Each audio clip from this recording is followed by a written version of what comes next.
Hello and welcome to Money and Culture. My name is Shanna Fuld and I'll be your host tonight. I'm going to take you on a journey to the south, to the center, to the north of Israel. It's going to be great fun. We're going to be hearing from the general manager of the Yam Suf Hotel. I bet you've never thought about what it takes to get a hotel up and running in Corona times, but we're going to find out about that and get a lot of details. It's going to be somewhat of a consumer report. And we're also going to speak with Ayelet, who is a special glass blower. She really knows her stuff, and she's going to take us a little bit back in time to our roots. But first, stay with us.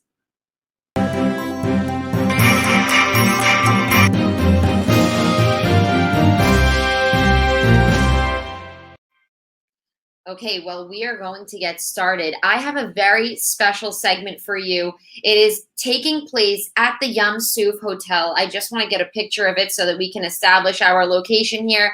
This is the beautiful place where I am currently staying. I'm covering a couple of stories down in Eilat.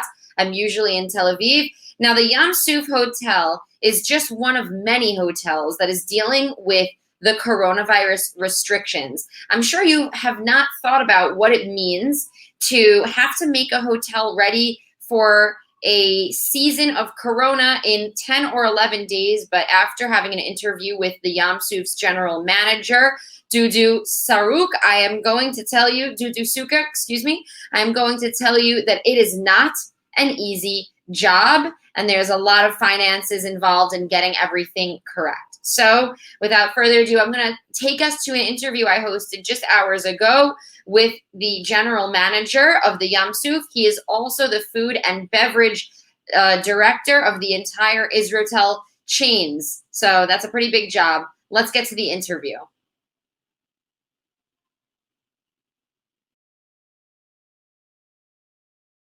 Thanks so much for speaking to us. It's such a pleasure to be here in Eilat at your hotel. It's so lovely. Thank you very much. It's our pleasure to host you here. So what was the biggest challenge when you were getting the hotel back up and running? First, to get the employees back. So most of them had to leave the city and go back to the parents. The government gave the chance of to have unemployment without exactly the dates when they can have to come back. So people stayed at home. We had to open the hotel at least 50% less of the employees that we usually have here to get in touch with everybody. Some of them were outside the country. They live outside the country. They're here for a while. So I had to go there. There was no flights to come back. And you coming here, even though you came here almost every day, but the hotel was empty. After 3 months of the hotel is closing, all the maintenance problem, suddenly we have to fix them. And also the health department gave us very strict orders what we need to do. How much time did you have? We worked here for 11 days, almost 100 people every day, just in order to get the hotel back. Wow. And do all the sanitize procedures and recruit all the employees and adapt all the new restrictions that we have inside our guiding procedures of the hotel. At last we opened from 0 to 100%. We opened on the 11th of June in 100% occupancy. 100% occupancy. Yeah. So now you're opening back up at 100% occupancy, but what is the hardest hit financial moments that you discovered? Items that are not selling or issues that you had that are not bringing in the same revenue that you once had? We got every week we get different new restrictions, and in the beginning we can enter people not that just staying in the hotel from outside. If you don't want to come to fun days or stuff like that in the spa, suddenly they said no, that you have to have a room in the hotel. So all the fun days, which is it's a major profit for us, especially in the exclusive hotels that we have here, the Yarot Carmel and Mitzpe Hayamim, which is the spa is a big issue. They cannot let the people come in. All the groups, when we're saying about less than 100 people, so all the groups canceled. So it was very, very hard for us to keep up and recruit all the massage people and the people that work in the spa in order if we don't have a job for them or not. We can see during the months that we operate that people still afraid to stay in the room by themselves and doing a massage. It's not the same comfortable, to do massage with a mask on you. Right. So we still keep up the work, but it's not the same that it before the coronavirus. So some of the interesting things that we discussed were that there are some really costly procedures that you have to put the hotel through in order to make everyone safe and abide by regulations. What are a couple of those specifics? Especially the buffet. Israeli buffet is famous with his fantastic variety of things. Now we have to wrap everything. We didn't cut in the amount of the food that we put in the buffet. We just wrap it. So all the boxes that we bought and all the different plates with covers that we had to do cost us a lot of money. I'm talking about 50,000-60,000 shekels per month for each hotel just to wrap the food, not including the laborers that do that. If we're bringing people here at 4 o'clock in the morning to open breakfast, now we have to bring them at 3 o'clock in the morning. And we're talking about much more people. All the covers that we do on the buffet, that people cannot touch the food and we serve them the food, cost us money and also cost us labor because the people need to serve now the guests, which is excellent. I think it's great, but we didn't do a budget for that, and we didn't know how much it's going to cost us. So everything is going into plastics now, and most of the food. So items like breakfast cereals, breads, things that. We gotta wrap it everything that people can just grab and take it, not to touch with handles, not to be close to that if somebody sneezes on that, so it's covered. Wow. Now, you were just mentioning that some of these things you actually think are better. What are a couple of things that stand out for you as items that you would like to see continue in the practice of the hotel, even after the coronavirus will go away? First, it's excellent service when you serve somebody. It's much more private, like much more efficient. And people are taking from the buffet as much as we give them and they ask and come back. It's not that they fill the plates like we used to see and then they eat some and some we have to throw. Now they're taking what they want, they come back to the buffet again, which is excellent. I think it looks much more clear, much more healthier for the guest, and people trust us and see how much we work for that. That will be an excellent dinner or excellent breakfast with all the variety that they used to, but it's served in a different way. I think it will be great if we can keep up with that. Wow. And continue serving the guests, and people are not going to throw food after that. Definitely not something that I had thought about when we were talking about this. I didn't expect for you to say that you're actually saving more food and making things more appetizing by having to have everything so much more cleanly. Yeah. So that's actually really great. This way people aren't doing so much waste as well. Imagine about the salad bar. You have different kinds of vegetables in a bowl that everybody comes and make his own salad bar, which is excellent for breakfast. And now we serve that. We prepare it for the guests. You don't see a mess on the buffet because when the cucumber fall into the tomato, nobody, we need to clean it, and the guests won't clean it. And now we serve them, we make them their own salads. Everybody pick up whatever he wants, and it's excellent.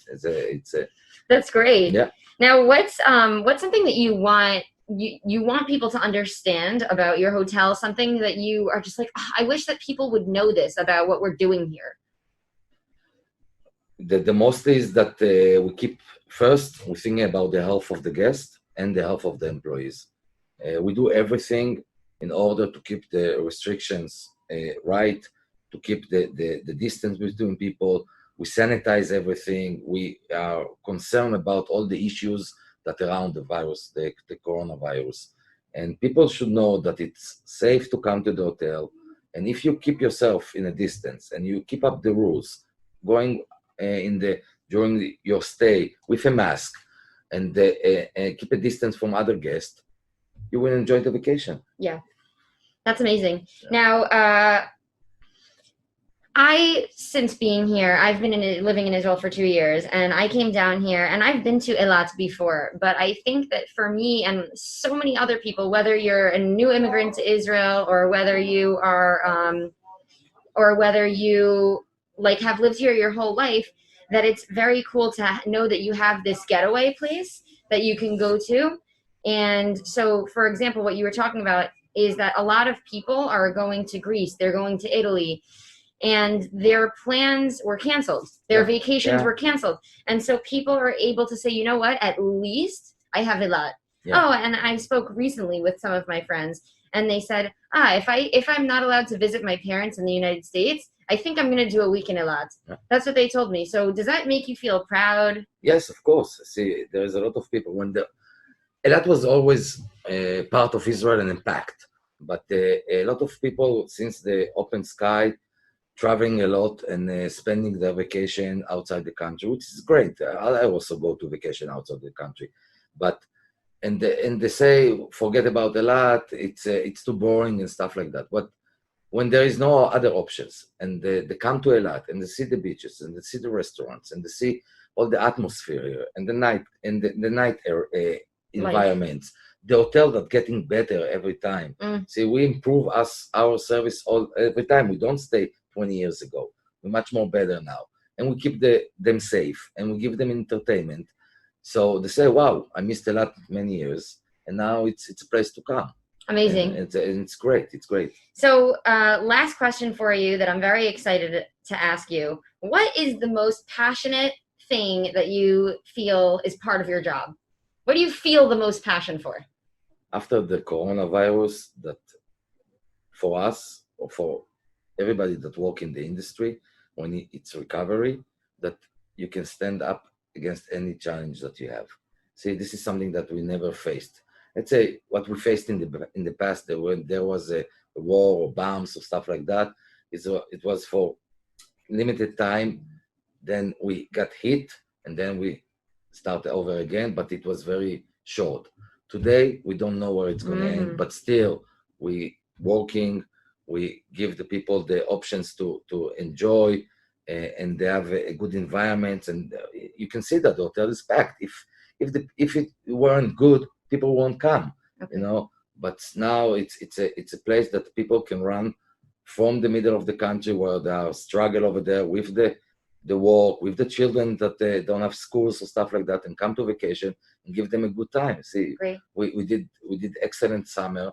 The occupancy was very high. People enjoyed here.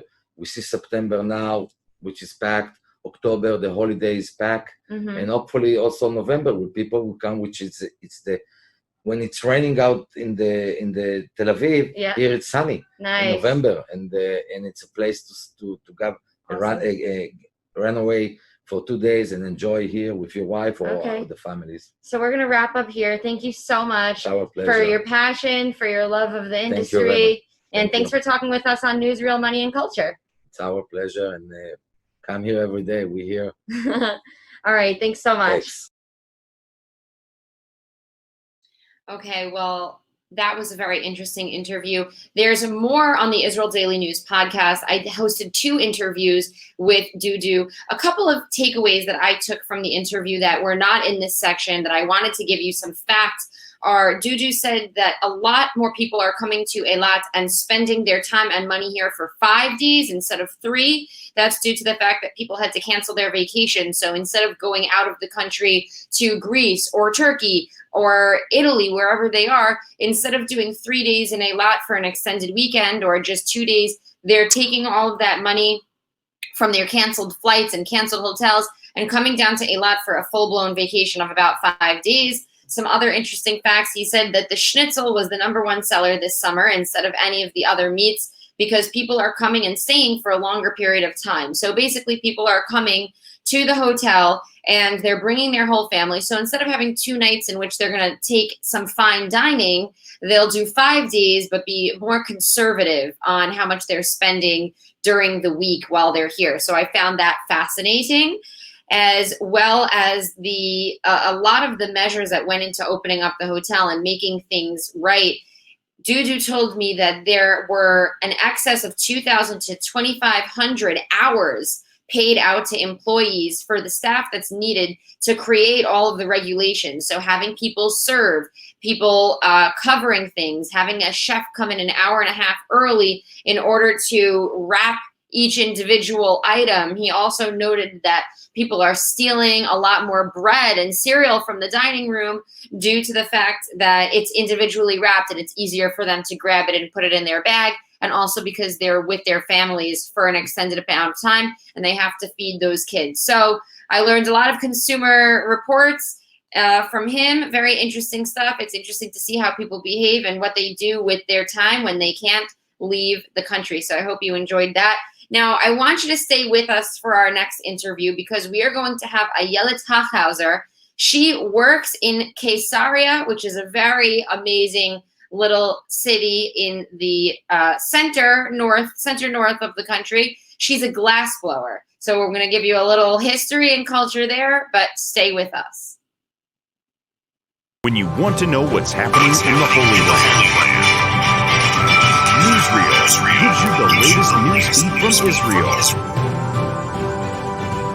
Follow our live coverage of the topics that interest you. Okay, now we are going to have Ayelet Hochhauser join us. She is a glass blower, a designer, and the owner of a company. So let's have her come on. Hi, Ayelet. Hi, how are you? I'm doing very well. Can you hear me well?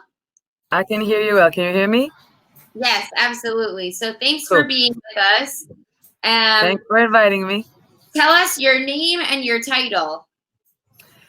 So my name is Ayelet Hochhauser, and I'm a glass blower, artist, designer. Excellent. So how did you own Speculo? Is that correct? I do. I own it together with another two glass blowers, Yachdav Gilbar and Gregory Zilber. We studied together in Betzalel. That's beautiful. I would love for you to tell us, how did this project get started and how did it get off the ground? Wow, it was a very long journey. You finish the study Betzalel, and then there isn't really a lot of places you can blow glass at. So you're like, okay, am I moving abroad, or no, I want to stay in Israel. So we decided to open up the studio, and we were thinking, where do we want to do it? So obviously the first answer was Tel Aviv, the culture of the main cultural city in Israel. But then I was thinking more like, I want to find somewhere special and that is more connected to the history and context and the history of glass. I mean, it's an important thing to be connected to your. We have a photo here of your studio. Tell us where it is. So we were looking for a place that is also, like I said, connected to the history, and also I don't know if you guys know, but glass is made out of sand. So I really wanted to be on the shore. And we were located at the old Cascade in the Caesarea port. It's a very, very, very unique building. And wow, it's beautiful. We probably have one of the best views in Israel. So I don't complain. To be surrounded by the sea, I don't know, 300 degrees around me. I just visited your studio on Sunday, and it was absolutely breathtaking. When you're inside, you can see the sea, like you said, 360. Every window that you look out, you see the waves rolling into the shore. And it's Exactly. at Caesarea Harbor. Now tell us, where is Caesarea for those of us who are not familiar with where that is in the country, and why is it historically significant? And you can go into, tell us a little bit about the Romans, tell us about the Phoenicians, you can give us everything. Cool. So before we opened the studios, I was working at this old ancient glass blowing factory. And then I was studying about the history of the Phoenician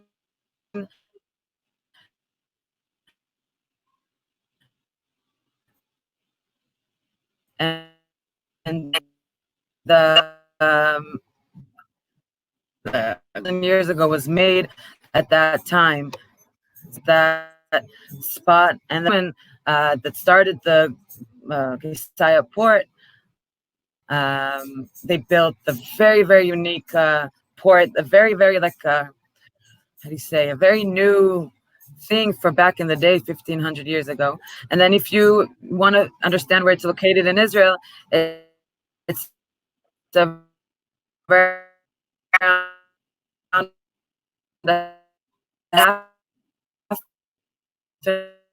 an hour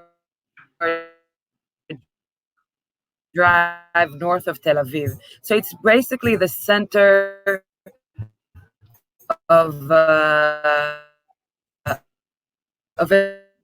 Israel.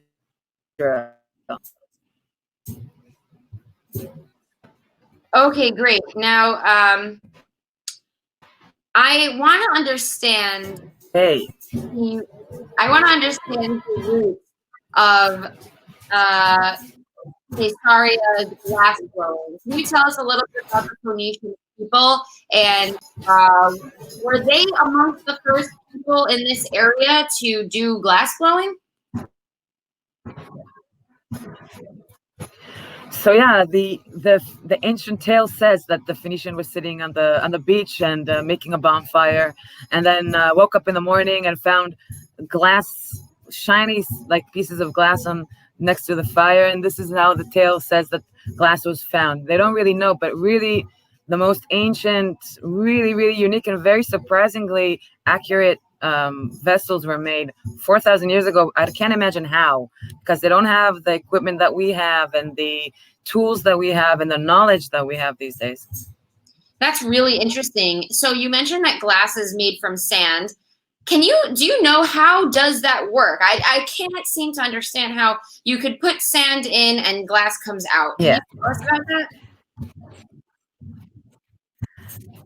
Yeah, for sure. So it's not just sand these days. Exactly that we mix different kinds of materials. Not us. It's the factory makes it out of sand. You take sand and you mix two kind of materials. It's called soda ash and limestone. You don't have to remember those names. And you heat it up. You boil it in 1200 degrees Celsius for at least 24 or 36 hours. So it's melted and nice and clear, and also has a very long kind of it stays hot for a longer period of time, so we can actually handmade glass blown, and it's different than the glass you find in factories. That is so interesting, because I can't imagine how, like you said, the first person could have thought to put these items together, or any items together, and have it going in a fire for such an extended period of time. It's unbelievable to think about the progression that happened so long ago. Yeah, I think it's one of the reasons why you can't find a lot of glass blowers around the world and in Israel specifically, because it's a lot of energy. You need to have like a special furnace running for like at least 24 hours before you want to work. So it's a lot of gas or electricity. So it's expensive. So that's why there's not a lot of us. But it took a lot, I guess, hundreds and thousands of years to develop, glass, to make it out of like this. It was a little like opaque and like it wasn't so transparent and clear. So along the years, they really made it clear and comfortable to work and beautiful, and colors, different kind of colors that you can combine, and techniques, and it just keeps on and going, It's so exciting for me to hear you talk about your passion. What I want to understand is what's one piece that you've made that when it was done, it came out and you stood back and you said, wow, I made this. I'm so proud of it. I love it. And when you pick it up, it gives you joy. Wow. I can't say that it's a specific vessel, like a thing that I made. But when I was working on my final project in Bezalel, so I made an installation. It was basically made out of like 10 very big vessels that made out of glass. And I made a big installation. It was connected with copper and metal pieces, and it was a very long project, and it was very challenging also. But at the end of the day, you finish and you have this very unique piece of art, sculpture and installation, and that has a lot of meaning also for me. And I studied a lot about it in the process of making it technically and also like conceptually.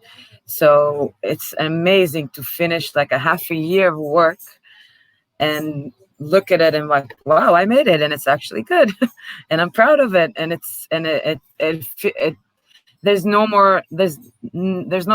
there isn't a bigger satisfaction than that, for me at least.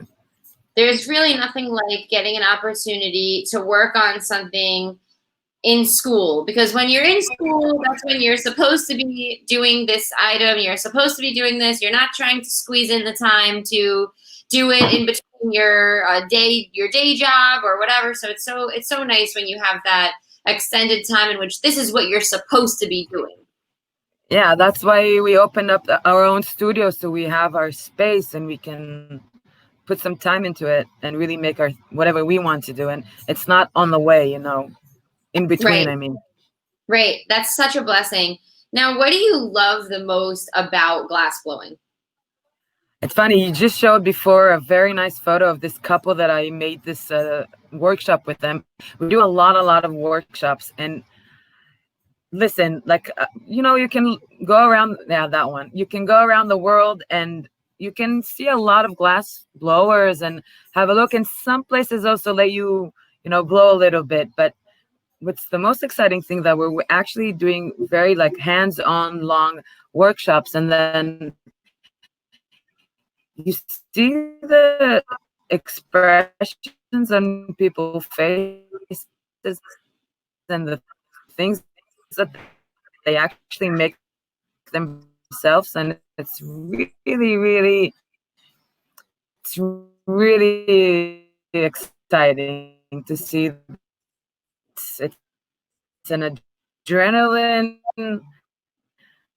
situation, and like wow. So what is something that you fulfills us, I can completely understand that. What's something that you wish that people knew about glass blowing?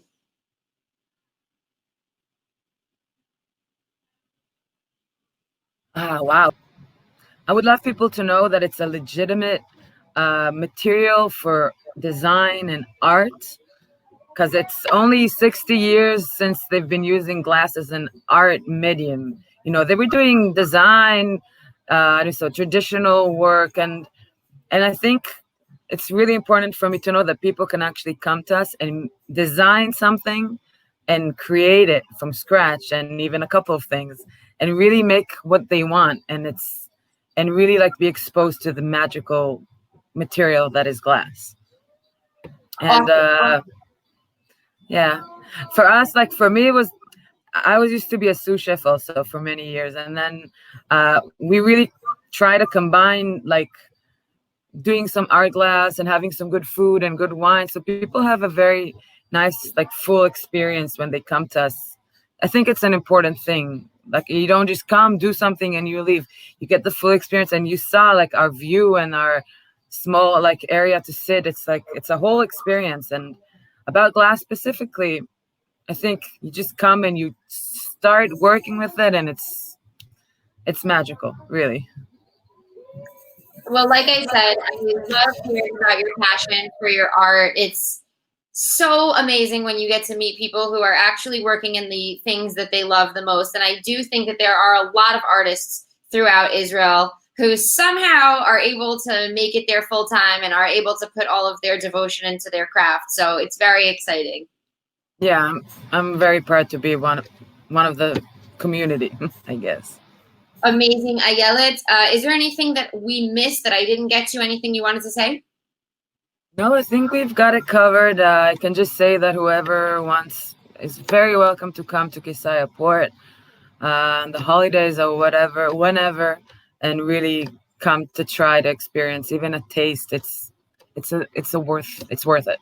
So you have workshops, right? So if somebody's interested in coming with their family or coming on a date or with their friends, we even do like couples workshops, like you saw in the photos, and it's a very intimate and it's a lot of cooperation when you glass blow. We always work in pairs, so it's a very nice something that you can do in pairs, in a family.